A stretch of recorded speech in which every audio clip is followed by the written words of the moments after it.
Bunga-bunga untuk kakek oleh Widowati Wahono.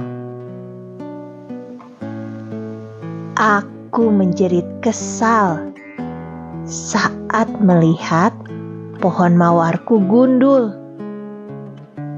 Kemarin 2 kuncup mawar masih menempel di situ. Pagi ini seharusnya 2 mawar merah itu mekar. Ini untuk ketiga kalinya mawarku hilang, kataku. Ada bekas di sini. Berarti orang yang memetik berdiri di luar pagar, kata bapak sambil menunjukkan baret-baret di tembok yang berlumut. Sebenarnya aku tidak terlalu menyukai bunga. Semua itu berubah saat sekolahku mengadakan lomba merangkai bunga. Feni, kau jago merangkai bunga dan pintar merawat tanaman.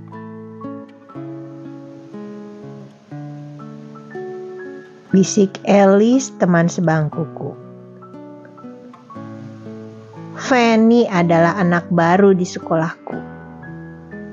Sejak kedatangannya, aku jarang mendapat nilai tinggi karena nilai Feni melejit melewati nilaiku. Teman-teman dan guruku sering memujinya. Padahal pujian itu dulu selalu diberikan kepadaku.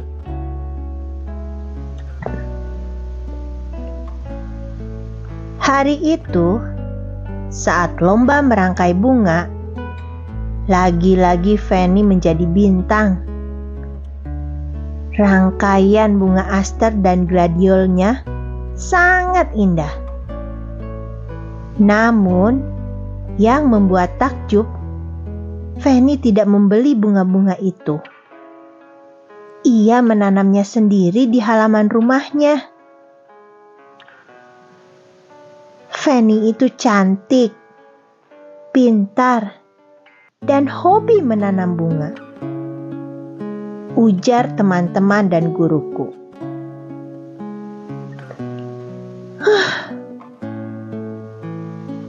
Kenapa Feni selalu mengalahkan aku? Pikirku kesal. Bahkan soal bunga, aku tidak tahan lagi. Aku harus mengalahkan dia, pikirku sambil menghitung uang tabungan. Aku lalu pergi ke toko yang menjual bibit bunga. Sejak saat itu, aku memiliki 3 pohon mawar kecil di halaman rumahku. Saat kuncup bunga mawar bermunculan, aku menyiapkan vas cantik. Pencurian berturut-turut itu menyebabkan vas itu tetap kosong. Aku sudah menyiram, memupuk, dan merawat pohon mawarku. Namun ketika berbunga, orang lain memetiknya. Semua itu membuatku bertekad untuk menangkap pencuri nakal. Ketika mawarku mekar lagi, aku sembunyi di balik rimbunnya perdu di dekat pohon mawar. Benar saja, beberapa menit kemudian, sebuah tangan berkeriput terjulur menuju bunga itu. Hatiku melonjak, namun kakiku tidak bergerak dari tempat. Aku bagaikan membeku saat kulihat wajah pemilik tangan keriput itu. Ya, seorang kakek yang setua kakekku. Semangatku hendak menghajar pencuri langsung menguap. Aku sangat penasaran ketika kakek itu pergi sambil menggenggam mawarku. Aku mengikutinya. Setelah berbelok berulang kali, akhirnya kakek itu berbelok ke gang kecil dan masuk ke rumahnya dengan cat yang sudah memudar. Dari celah pintu, aku melihat seorang nenek yang sedang berbaring di kasur lusuh. Ia tersenyum saat kakek itu mengulurkan bunga. Aku bergegas pulang dan melapor pada ibu. "Kasihan, kita harus membantunya," kata ibu. Sore itu, aku dan ibu berkunjung ke rumah kakek itu sambil membawa makanan. Di depan pintu, aku mendengar suara yang telah aku kenal. Aku mendengarkan dengan cermat. Tidak salah lagi. Itu suara Feni. Mengapa ia ada di sini? Aku hendak berbalik pergi. Tetapi ternyata ibu telah mengetuk pintu. "Erin," sapa Feni ceria saat melihatku masuk. Di dalam rumah itu, tampak si kakek duduk di tepi ranjang, di sebelah nenek yang sedang berbaring. Menurut Erin, itu Kek Budi dan Nek Melda. Setelah berkenalan dengan aku dan ibuku, Kek Budi bercerita. "Dulu kami berdua pecinta bunga. Kakek menanam, nenek yang merangkai.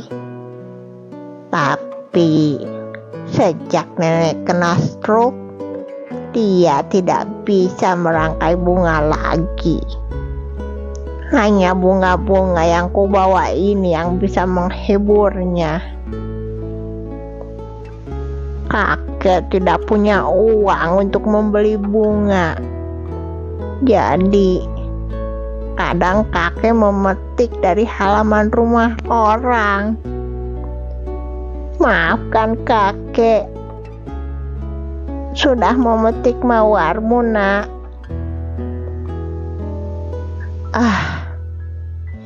Iba aku mendengar cerita Kek Budi. Setengah berbisik, Feni bercerita padaku.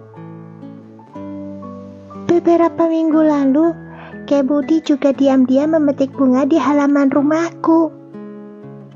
Setelah tahu bunga itu untuk diberikan pada istrinya, aku bahkan selalu memberi bungaku kepada Kek Budi.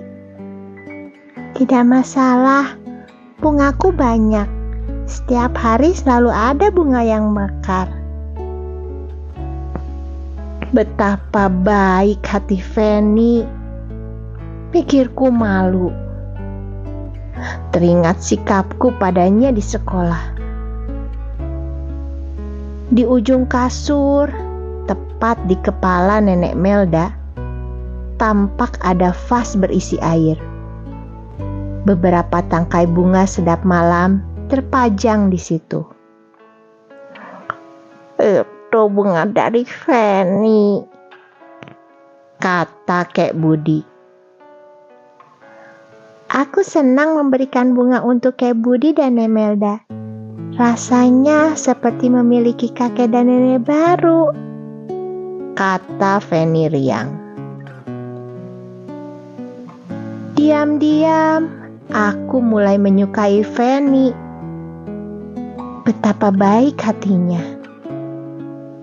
Tak heran teman-teman menyukainya. Apa kau punya banyak bunga? Tanyaku. Oh ya, mainlah ke rumahku. Nanti aku tunjukkan kebun kecilku. Sangat kecil, tapi itu taman terindah untukku. Jawabnya sambil mengedipkan mata dengan jenaka. Esoknya, hampir seluruh teman di kelasku kaget waktu melihatku bercakap dengan Fanny. Kami sedang mencoba memecahkan soal matematika yang sangat sulit. Kami begitu asik. Ya, Fanny memang teman yang menyenangkan. Nah, teman-teman, iri hati itu tidak baik.